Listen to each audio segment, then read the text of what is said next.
Hello and welcome back to the variables section of Codecademy's JavaScript course. This is type of operator.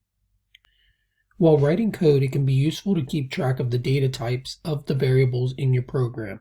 If you need to check the data type of a variable's value, you can use the type of operator.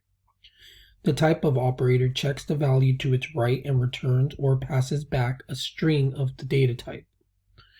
Const unknown1 foo console.log typeof unknown1 would output string since unknown1 is the string foo.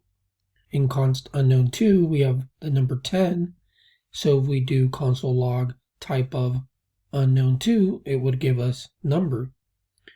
Const unknown3 is given the value true, a boolean, so when we log the type of we do get boolean. So let's break down the first example since the value unknown1 is foo, a string. Type of unknown will return string. Instructions. Use console.log to print the type of new variable.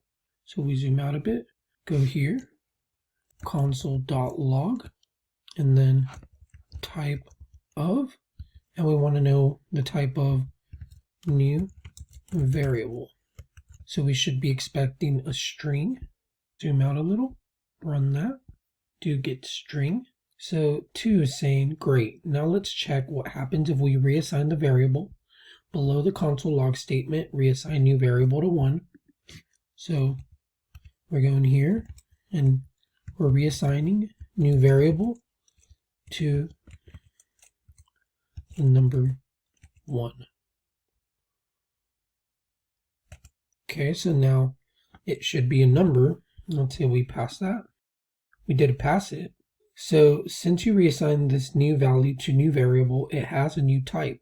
On the line below your reassignment, use console log to print type of new variable again. Under here, we could console log again, type of new variable. And when we run this, we should get number. We should get string first and then number. So we do get string and number. And the important thing here that we're learning is just the type of operator. This operator allows us to check the data type of a variable so that if we use type of on a string, then it would return a string. If it's a number, and so on. If you understand that, then you understand this lesson, and I'll see you in the next one.